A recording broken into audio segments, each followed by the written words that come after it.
Imagine करा, एका रात्री अचानक जगभरातील ऑब्झर्वेटरीज आकाशात एक विचित्र गोष्ट पाहतात. एक प्रचंड काळा भाग जो हळूहळू मोठा होत चाललाय. सुरुवातीला लोकांना वाटतं कॅमेरा ग्लिच असेल, पण काही तासांनी नासा आणि जगातील सायंटिस्ट घोषणा करतात, एक सुपरमॅसिव्ह ब्लॅक होल आपल्या सोलार सिस्टीमच्या दिशेने येत आहे. त्या क्षणापासून जगभर पॅनिक सुरू होतो. लोक आकाशाकडे पाहू लागतात. न्यूज चॅनलवर फक्त एकच बातमी, विल अर्थ सर्वाईव्ह. पण खरंच त्या विश्वातील सर्वात मोठं ब्लॅक होल पृथ्वीच्या जवळ आलं तर काय होईल? आजच्या व्हिडिओमध्ये आपण सायन्सच्या मदतीने स्पेस बाय स्पेस पाहणार आहोत. ब्लॅक होल म्हणजे काय? ब्लॅक होल म्हणजे स्पेसमधील अशी जागा जिथे ग्रॅव्हिटी इतकी स्ट्रॉंग असते की लाईटसुद्धा बाहेर येऊ शकत नाही. जेव्हा सनपेक्षा खूप मोठा तारा मरतो तेव्हा त्याचा कोअर कोलॅप्स होतो आणि तयार होतं ब्लॅक होल. त्याच्या मध्यभागी असतं सिंग्युलॅरिटी, एक असा पॉईंट जिथे डेन्सिटी जवळजवळ इन्फिनिट. त्याभोवती असतो इव्हेंट होरिझॉन. ही अशी सीमा आहे जिच्या आत गेल्यावर काहीच बाहेर येऊ शकत नाही. विश्वातील सर्वात मोठं ब्लॅक होल. आता इमॅजिन करा, साधं ब्लॅक होल नाही, तर विश्वातील सर्वात मोठ्या ब्लॅक होल्सपैकी एक, टॉन 618. हे इतकं मोठं आहे की त्याचं मास आपल्या सनपेक्षा खूप मिलियन्सने, खूप बिलियन्सने जास्त असू शकतं. जर हे आपल्या सोलार सिस्टीममध्ये आलं तर त्याचा आकार अनेक ग्रहांच्या ऑर्बिटपेक्षा खूप मोठा असू शकतो. आपल्या अर्थला पहिल्यांदा काय जाणवेल? जर हे ब्लॅक होल आपल्या दिशेने येत असेल तर सुरुवातीला आपल्याला काही दिसणार नाही, कारण ब्लॅक होल्स लाईट सोडत नाहीत. पण सायंटिस्टना सॅटेलाइट्स आणि टेलिस्कोप्समधून त्याचा प्रभाव दिसायला लागेल. सर्वात आधी बदलतील आपल्या प्लॅनेटचे ऑर्बिट्स.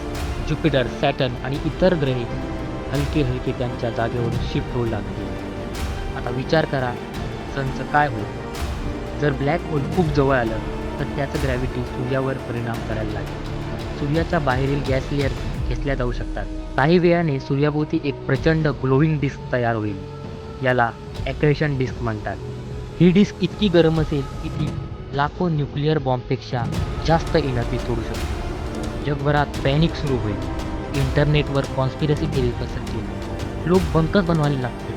काही लोक प्रार्थना करतील, तर काही लोक रॉकेट्स तयार करून पृथ्वी सोडण्याचा प्रयत्न करतील. शेअर मार्केट क्रॅश होईल. गव्हर्नमेंट्स इमर्जन्सी घोषित करतील.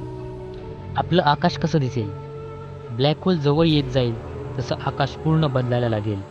तारे वाकलेले दिसतील. काही तारे डुप्लिकेट दिसतील. ग्रॅव्हिटीमुळे प्रकाश बेंड होईल. रात्रीच्या आकाशात एक विशाल काळा गोल दिसेल जो आसपासच्या प्रकाशाला डिस्टॉर्ट करत असेल. ब्लॅक होल जवळ आल्यानंतर पृथ्वीवर मॅसिव्ह डिझास्टर्स सुरू होतील. समुद्रात जायंट सुनामीज तयार होतील. अर्थक्वेक्स येतील. व्होल्कॅनोज इरप्ट होतील. हवामान पूर्णपणे अनस्टेबल होईल. काही भागात एक्स्ट्रीम हीट तर काही भागात डेडली कोल्ड निर्माण होईल. सॅटेलाईटचे ऑर्बिट बदलतील. GPS बंद पडेल. मोबाईल नेटवर्क क्रॅश होईल. इंटरनेट सिस्टीम्स फेल होतील. पॉवर ग्रिड्स बंद पडू शकतात. मॉडर्न सिव्हिलायझेशन काही दिवसात कोलॅप्स होईल. आता सर्वात भयानक क्षण. पृथ्वी ब्लॅक होल जवळ पोचते. ग्रॅव्हिटी इतकी वाढते की पृथ्वीवर मॅग्नेटिफिकेशन सुरू होतं. म्हणजे पृथ्वी आणि तिच्यावरच्या प्रत्येक वस्तूला लांब खेचलं जातं. एका बाजूवर ग्रॅव्हिटी खूप जास्त, दुसऱ्या बाजूवर कमी. शेवटी पृथ्वीचे तुकडे होऊ लागतील. आइन्स्टाईनच्या रिलेटिव्ह थेअरीनुसार स्ट्रॉंग ग्रॅव्हिटी जवळ वेळ स्लो होते. जर एखादा ॲस्ट्रॉनॉट ब्लॅक होल जवळ असेल तर त्याच्यासाठी काही मिनिटं पृथ्वीवर अनेक वर्षांसारखे असू शकतात. आता या इमॅजिनेशनमधून बाहेर येऊया, कारण सुदैवाने सध्या तरी कोणताही ब्लॅक होल पृथ्वीच्या धोकादायक जवळ नाही. पण विश्व अजूनही मिस्टेकने भरलेलं आहे आणि कदाचित भविष्यात आपण अजून भयानक कॉस्मिक गोष्टी शोधू. जर तुम्हाला अशा स्पेस आणि सायन्स व्हिडिओज आवडत असतील तर व्हिडिओला लाईक करा, चॅनलला सबस्क्राईब करा. तोपर्यंत आलोच मी नेक्स्ट व्हिडिओ घेऊन.